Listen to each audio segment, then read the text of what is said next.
It's November 2, 2025.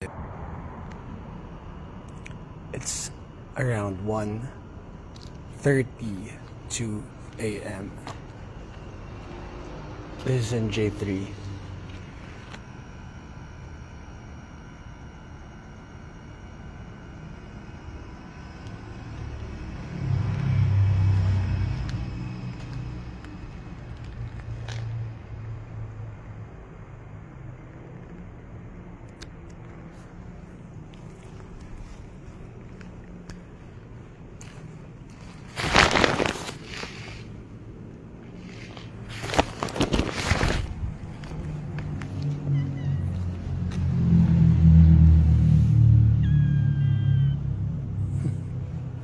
That's pure gray and RC. Madilim lang. Mahina yung light eh.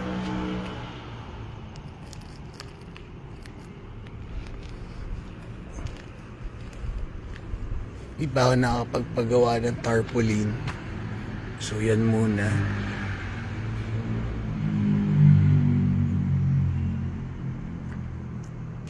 Madami kong mga paint kasi pinipinturahan din yung bahay. So, sayang naman. So, ginawa ko itong mga to. Ginamit ko rin yung mga ibang paint ko dyan. Tsaka yung mga wood na hindi kailangan for other stuff. Ginawa ko na lang signs. That's being resourceful, guys. When the budget is limited. Pero kung may budget naman, of course, papagawa na ng tarpaulin. May isa akong tarpaulin dyan galing dun sa isang company that I'm trying to promote and I work for. Yeah, technically work for. Kaya lang di ko pa nakakabit eh. So pag dapat gastusan, dapat ginagastusan. Merong tamang pagtitipid at merong maling pagtitipid. So, pag ang property mo is worth hundreds of millions of properties, dapat ginagastusan yun na maayos. Hindi yung nagmumukhang barracks, nagmumukhang cheap, diba? Pero wala, ganun talaga. May mga tao talaga na puro pangungurakot ang ginagawa at sarili lang ang iniisip. Kaya syempre bumabagal ang progress ng certain real estate na dapat kumikita na ngayon ng siguro mga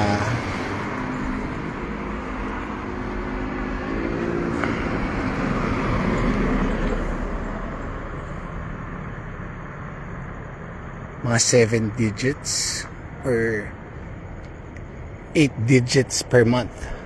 Actually, mga 8 digits per month. Mga ganun. Mga ganun.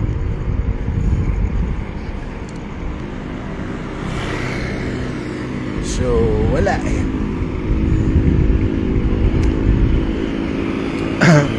Pero with a little bit of style, kahit mukha pang barracks, kayang dalhin eh. Diba? Basta ang importante lang, bumalik lang ako sandali. May titingnan lang ako yung kay Brillante Mendoza. Ayun. Basta ano lang, basta ito, ang ganda tarpaulin. No? Basta alam mo yun, huwag lang yung chipipay na tas nakakaabala pa. Diba? Yun lang naman ang di maganda eh.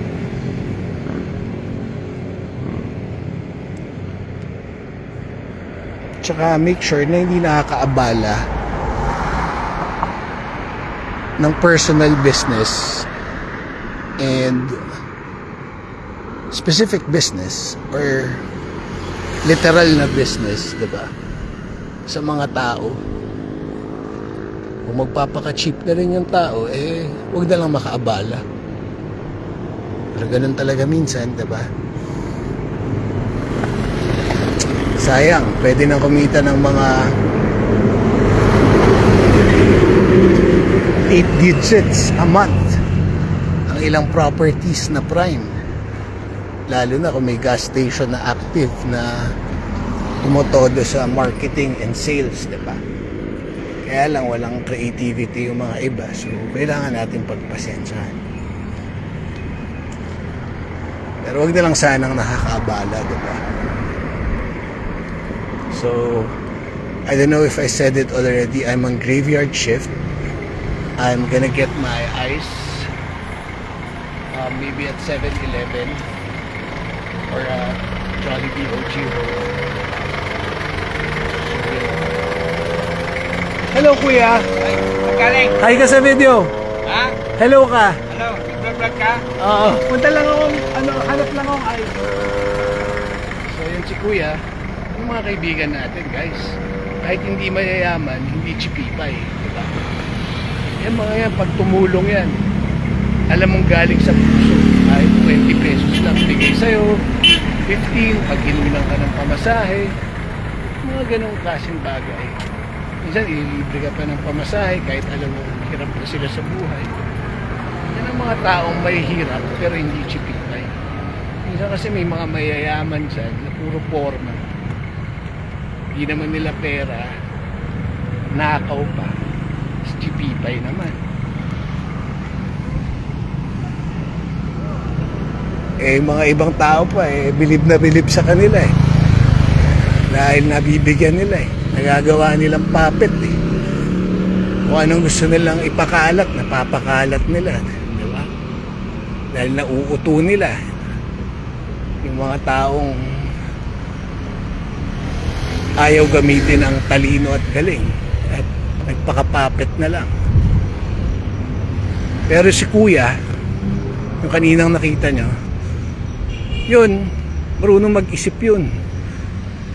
Alam niya, nare-realize niya kung ano yung tama at mali sa mga kumakalat na balita dito sa Barangay Dolores.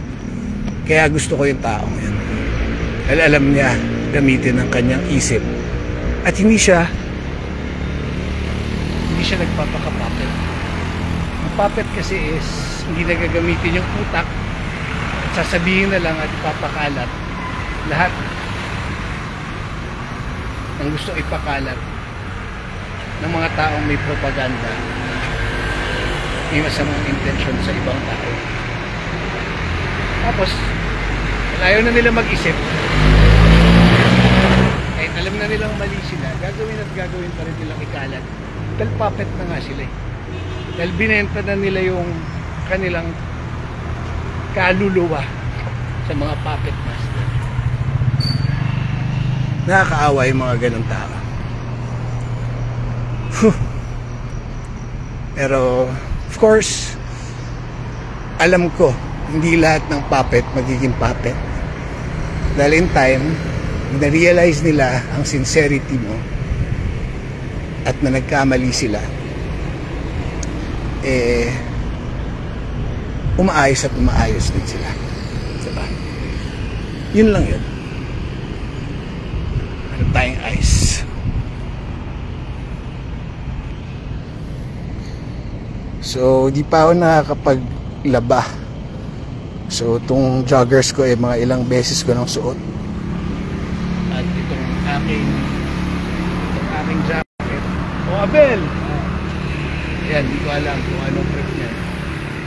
Yung jacket natin ilang beses ko na rin suot. Hindi ko pa na lalaban. Okay lang naman. Si Kuya Lito. Nga eto. Service mo. Hindi, si Dagul ba yan? Si Dagul. Hindi, ang Elito Roque ang hinahanap ko Dagul! Ay, Dagul! Dagul! Hi ka!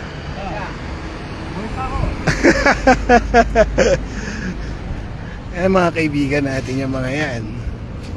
Yung mga yan, may loyalty yan. Basta makilala nilang totoong tao ka. Ngayon nahanap ko tayo ng ice, guys. Wala nang data, so pwedeng maputol to.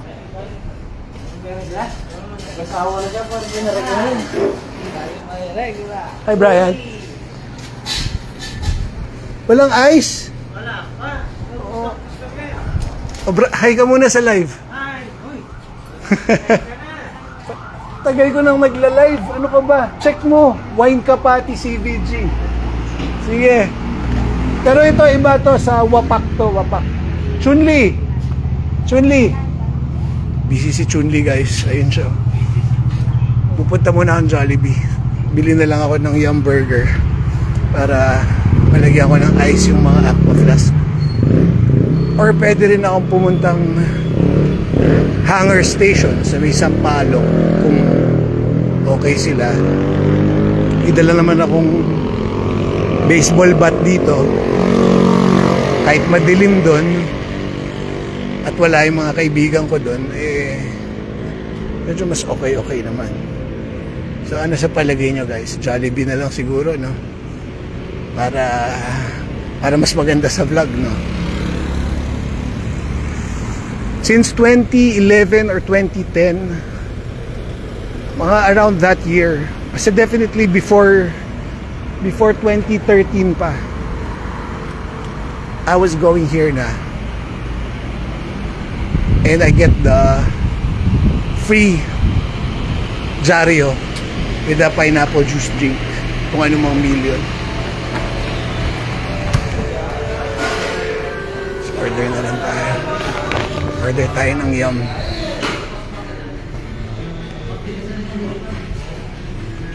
Kaya Jason, tayin natin. Ito with drink. Mag-rice kaya ako, guys. Saan ba yung burger steak?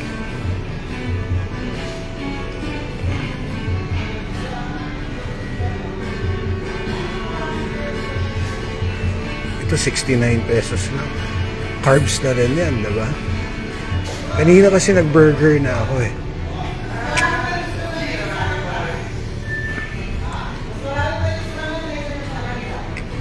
Hindi ko naman pwedeng ibayad yung GCash kasi nagsastock yung GCash ko, hindi ko ma-open. So ano kaya?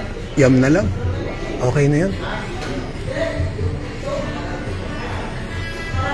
May carbs na rin yan pag nagbabasa ka.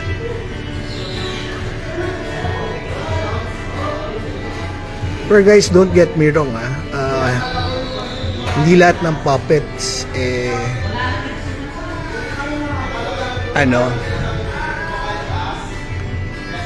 ginusto nilang maging puppet. Napasubo na lang sila.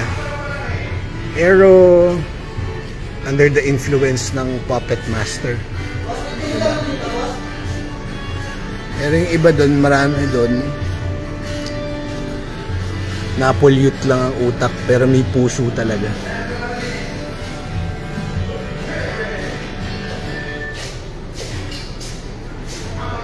Pero I'm sure kung gugustuhin naman nila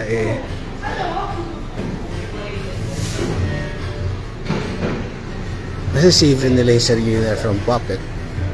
Basta of course they have to have the guidance of their prayers, diba? Kahit anumang religion nila. So, with faith and a little bit of thinking, they would know what the right thing to do is and what the right thing to say. Hindi yung binabanggit na lang nila ano yung mga gustong ipakalat sa kanila. Mga tao akala nila na nagmamahal sa kanila. Samantalang ginagamit lang sila. Minsan nga, pinare-regalo sa kanila, galing pa sa lahat. Hindi nila alam. Sa pandarayan ng gagamit. Ngayon, order na ako, guys. I'll try to save this mamaya sa SD card pag nalipat ko yung SD card dito sa phone. Pero sa ngayon, nasa live muna siya. Sana ma-save ko siya so I can post it on YouTube. Wine Avenue YouTube. Invest and enjoy, guys. Pray for the loved ones that are in heaven already. They will be happy. And you can send them a flying kiss. Ate. Ate, hi ka, video, vlog.